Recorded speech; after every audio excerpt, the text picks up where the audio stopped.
Senua finds a unique courage to keep pushing forwards on her quest, no matter what. She sees the world differently to those around her and faces challenges others would avoid. When driven so strongly by one powerful purpose, she will do anything to rid the world of the darkness. This is her life's mission, and she will not stop until she fulfills her quest. My name is Eddie, and I have lived with psychosis for most of my life. To me, psychosis means living in a different reality. A reality that isn't shared with other people. Often living with psychosis is dark and miserable. While experiencing psychosis, I've got to hear the voice of God, the opposite, seen and spoken with angels, and been to hell itself. Recovery college and peer support really did turn my life around. I thought I would never get better, and yet here I am.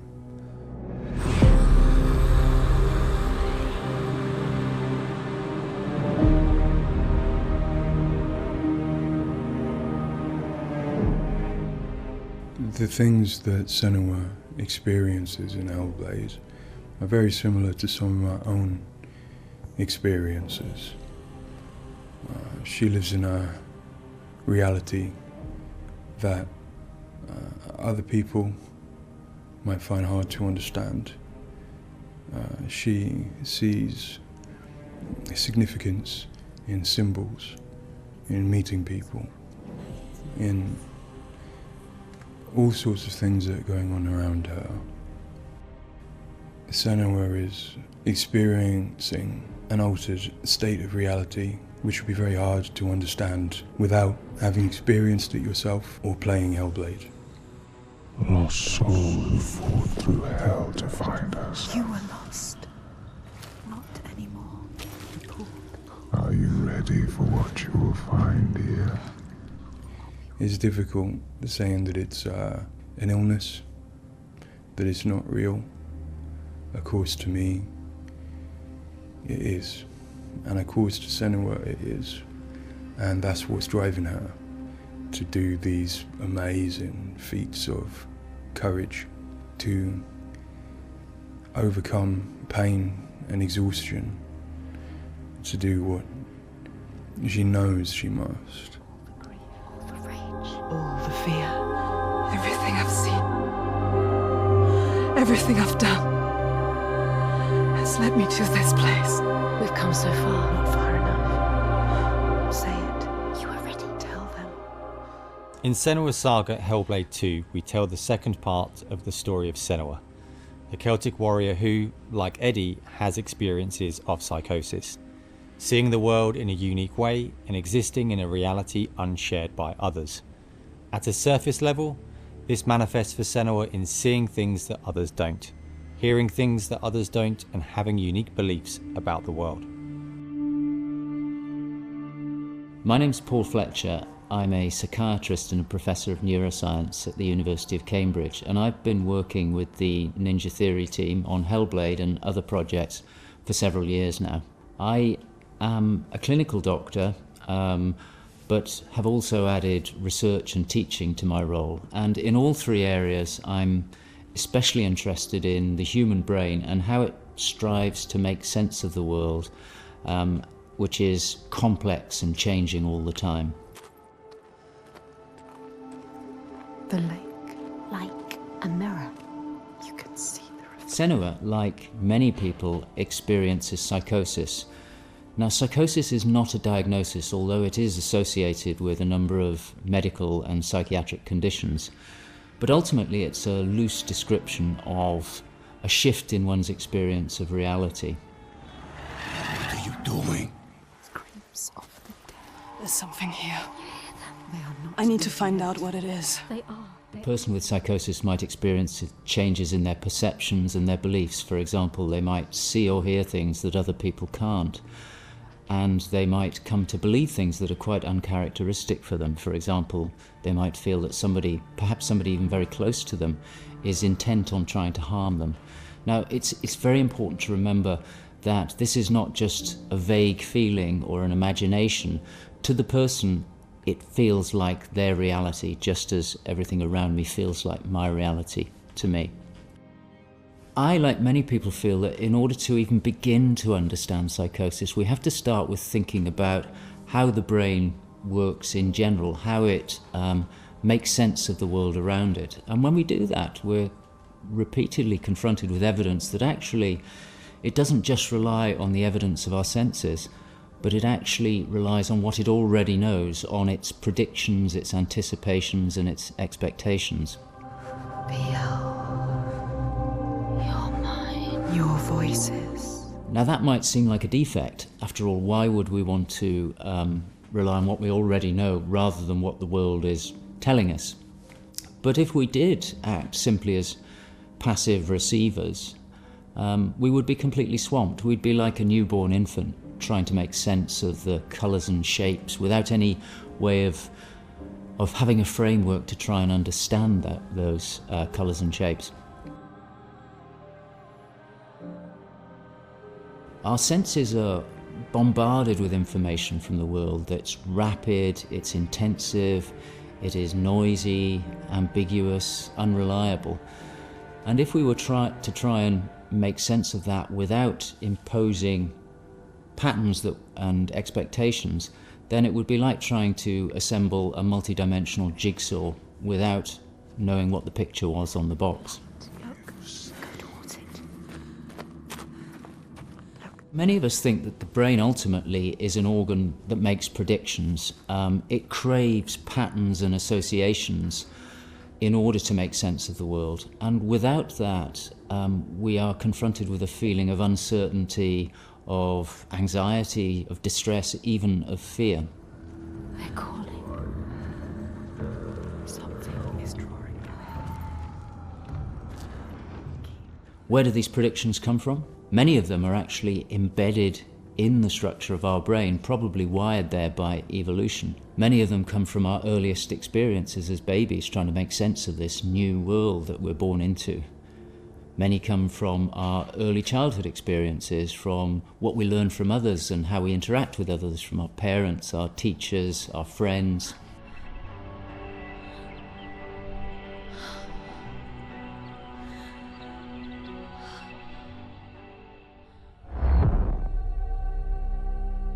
We all have a feeling that we're directly in contact with an objective reality, but it's probably the case that what we experience as our constructed model of the world is a blend of the evidence of our senses, but also what we are predicting or expecting from the world.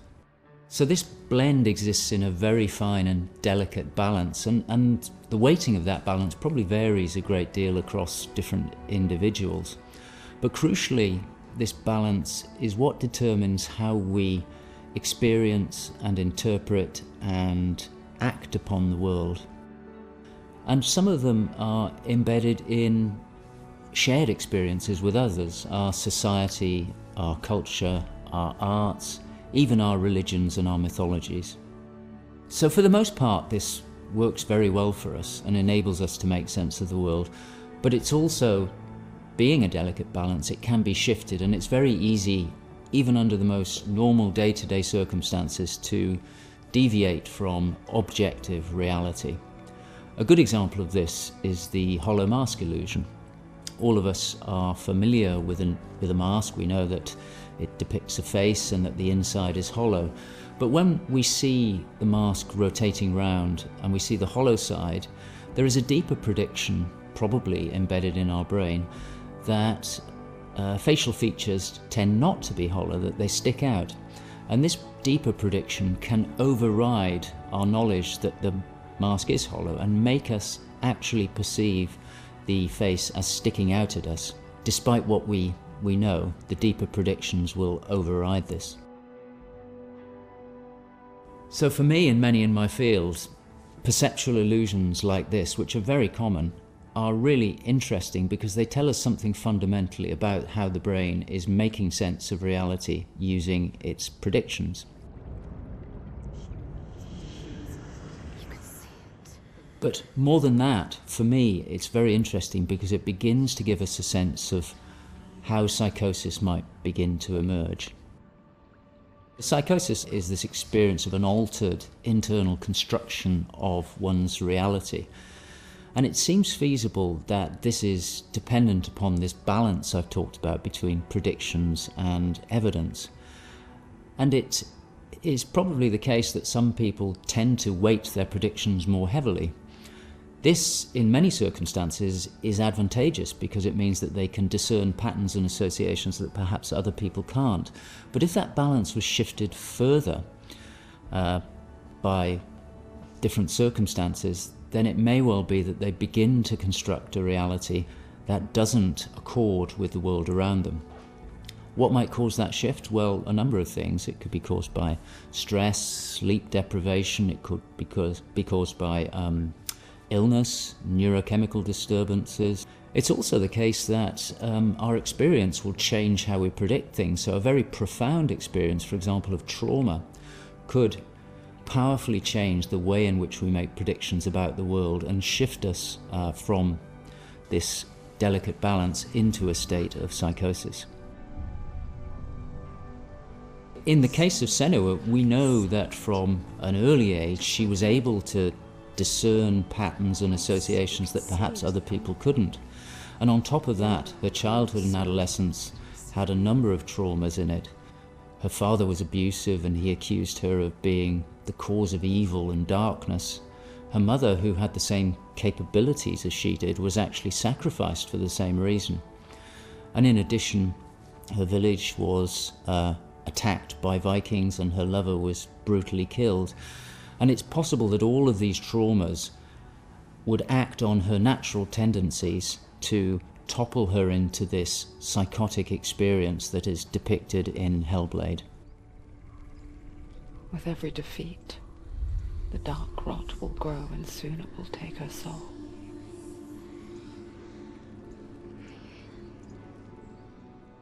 In Hellblade Senua's Sacrifice, we find Senua discovering and understanding her experiences. They're relatively new to her, and the pain and torment feels at its most acute. Having travelled to a new place, with a mind full of her trauma and truth stories of the Vikings, she embarks on a journey of coming to terms with what has happened in her life. Ultimately, rather than finding the unachievable certainty of rescuing Dillion, she achieves certainty in the realisation that Dillion is gone forever. She learns to accept his death, and in turn her experiences of psychosis.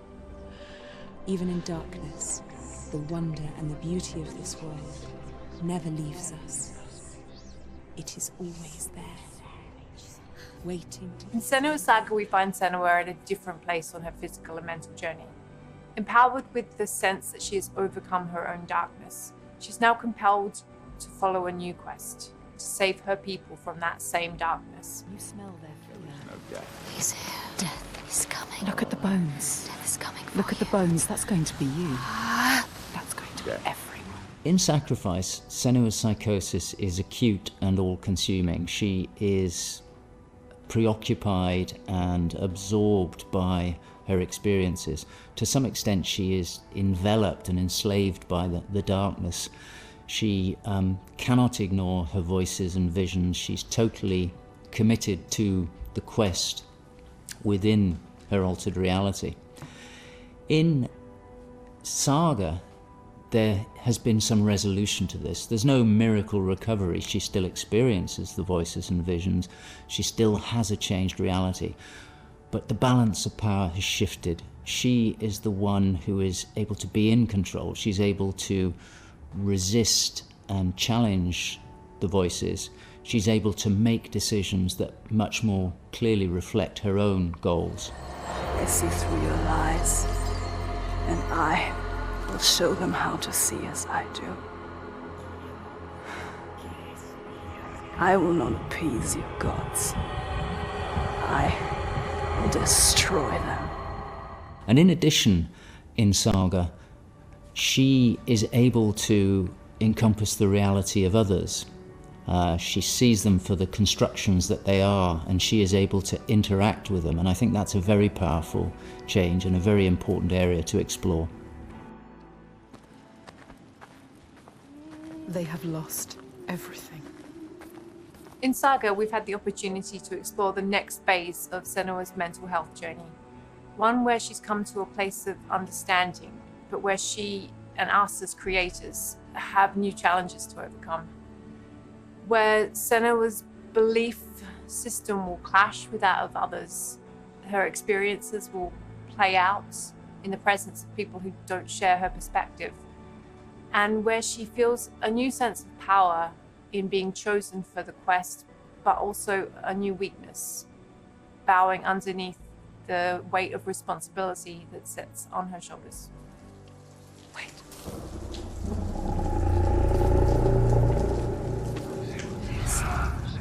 In Saga, we have once again utilized binaural audio to bring Senua's voices to life. Her furies still travel with her, but their tone has changed this time. She continues to be haunted by her father, and she starts to feel the audio presence of Icelandic myth infecting her mind. That scream, that voice. Something dark, Senua. You need to go up there. Don't let them see you coming. You need to find out. Don't let the monsters find you. You can do this, Senua. To hear the world as Senua does, we spend time with people with lived experiences of psychosis, and also with Paul Fletcher. This made a strong basis of what it is to hear voices, what they say, how they sound, how they change or react to external stimulus. And this paired with all we learned from the first game, Hellblade Senua Sacrifice, led us to create Senua's own sonic version of reality. To me, it's a privilege to sit in a room to play our game, and as we progress, hear their comments, thoughts and suggestions. Each one provides a different perspective, and I find especially inspiring and humbling to hear from Eddie his own experiences.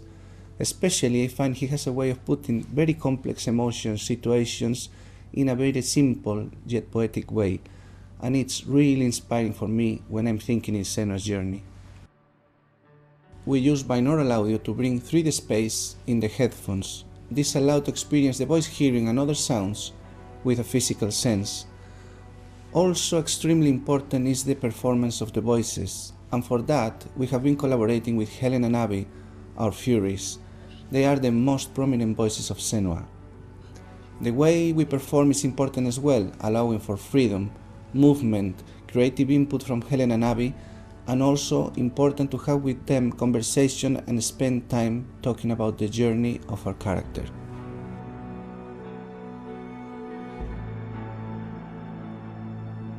There is a lot of time gone into experimentation, so every sound in the game is connected in some way with the emotion that Senua is experiencing as she travels through Iceland, from the sounds of the nature to some of the musical moments.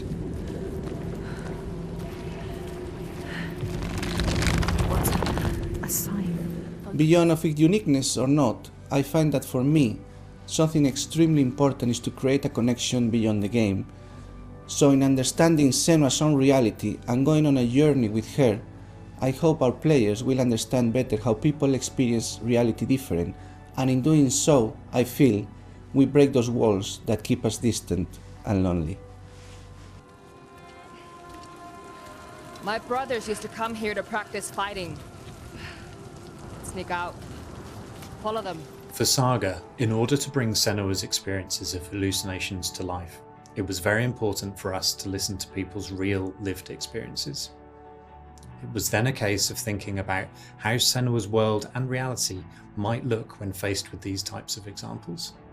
This would have been impossible without Paul Fletcher and amazing people like Eddie and Kathy, who've been so open and honest about what they have been and do go through on a day-to-day basis. I think it takes real strength to be able to talk about such personal things to a new group of people. On the visual side, we have lent into things like repeating fractal geometry shapes, cymatic patterns, with lighting and post-processing changes to all help reflect the current feelings of Senua. And hopefully, when combined with the audio and gameplay, the player will get a sense of what we are aiming to achieve. Dying right before your eyes, just just like before. No, this cannot happen again. You couldn't do anything. We have to stop it happening. Face it. You need to face it. Focus. You need to look at it. In Sacrifice, we saw a story of Senua's suffering at the hands of her experiences. In Saga, we're telling a more nuanced story of the next step on her journey.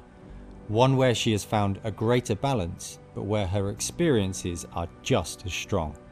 Where rather than being a victim to her experiences of psychosis, she is driven by them on a path that only she sees. Bringing sin with you. The gods cannot be killed.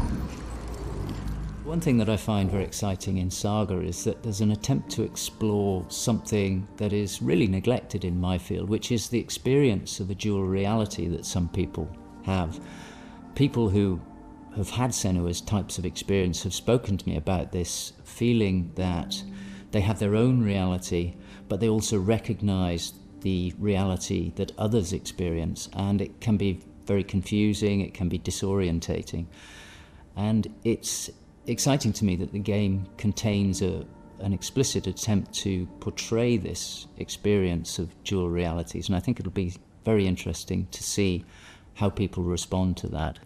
It's amazing what has been done and what's been portrayed. I think it's really difficult to turn words into what other people might be seeing, but I think I'm always blown away by what Ninja Theory come up with for their games, and I'm really stunned at the quality of, you know, the things that she sees and the sounds of the voices that she has. I think they're pretty realistic. She's getting closer. Yes, she can feel it. I hope that the game will help people who maybe don't understand psychosis or don't know very much about it to start with. I think by experiencing some of what they will do in the game, I think it brings to life a little bit of what it's like to have psychosis, and I think hopefully people will learn from it. Now I'm working as a peer support worker, and what that means is that in my case, in the job that I have in my role, it means that I go to see my people, to see my peers. We talk about how things have been. The way that Hellblade has captured the experience of psychosis is nothing like I've ever seen before in terms of its realism, in terms of its fairness to people like me.